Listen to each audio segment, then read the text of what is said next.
यह बात सुनी। हाँ? ठाकुर के बधाई का पद गाया। ब्रज में यशोदा की महल, नंद की महल यशोदा की यहाँ लाला पैदा हुआ है। इतना सुनकर को महाप्रभु बड़े प्रसन्न चित्त हो गए। महाप्रभु बोले, सूरदास तूने तो ऐसा पद सुनाया है, मेरा चित्त बड़ा ही प्रसन्न हो गया। ऐसा लगता है मानो भगवान के प्रकट होने का पद सुनते सुनते मेरे सम्मुख नंदालय प्रकट हो गया। महाप्रभु ने सूरदास के सिर पर हाथ रखा, उसका हाथ पकड़ा और हाथ पकड़ करके 3 दिवस स्वयं महाप्रभु गौघाट में सूरदास की कुटिया में रहे। सूरदास की कुटिया में रहने के बाद महाप्रभु ने अपने द्वारा रचित भगवान भागवत के 10वें स्कंद पर जो सुबोधनी नाम की टीका है, उस टीका का भगवान ने सूरदास को सुनाया। इतना ही नहीं, पुरुषोत्तम सहस्र नाम सुनाया। संपूर्ण भागवत का रहस्य परिज्ञान सूरदास के हृदय में गुरु की संचेतना से स्थित हो गया महाराज। और इसी संचेतना को पा करके सूरदास ने सूर सागर लिखा। सूरदास जी ने भागवत के 12 स्कंधों का तात्पर्य वर्णन कर दिया महाराज। कविताओं में संपूर्ण भागवत की व्याख्या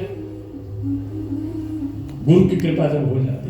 वल्लभाचार्य जी सूरदास को लेकर ब्रज की ओर प्रस्थान करते हैं। जहाँ जहाँ भगवान ने लीला करी है, वहाँ सूरदास को दिव्य दृष्टि देते हुए भगवान की लीला दिखाया। सबसे पहले भगवान वल्लभाचार्य ने गोकुल में ले गए। कृपा करके सूरदास जी को गोकुल का दिव्य दर्शन कराया। सूरदास जी ने गोकुल में आकर के साष्टांग दंडवत प्रणाम किया। प्रणाम जो ही सूरदास ने किया, गोकुल के समस्त लीलाएं सूरदास के हृदय में स्फुरित हो गई।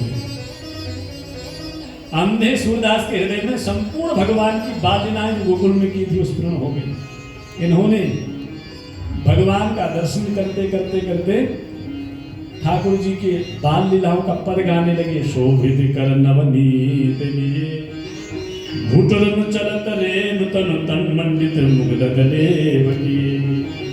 शोभित कर नवनीत लिए घुटन चलत रे नुतन मंडित मुग्ध गलेव किए। चारु कपोल लोल लोचन विरोचन तिलक किए। लट लट कानि मनोमत मधुपुगन मादक मधु पिए। शोभित कर नवनीत दिए। जो माखन लीला थी ना, सूरदास के हृदय में आ गई। शोभित कर नवनीत दिए। इतने सुंदर हाथों में आज लाल जी ने नवनीत दिया है, माखन दिया है। भगवान की साक्षात लीला दर्शन करते हैं। कठुरा कंठ ब्रज के हरि नखराजत रुचि। कंठ में कठुरा बधा हुआ है। देखो ठाकुर जी की सुंदर स्वरूप का वर्णन कर रहे हैं। ठाकुर जी के सुंदर रूप माधुर्य का दर्शन करते करते सूरदास कहते हैं, धन्य सूर एको पल यही सुख का सतकल्प जिए।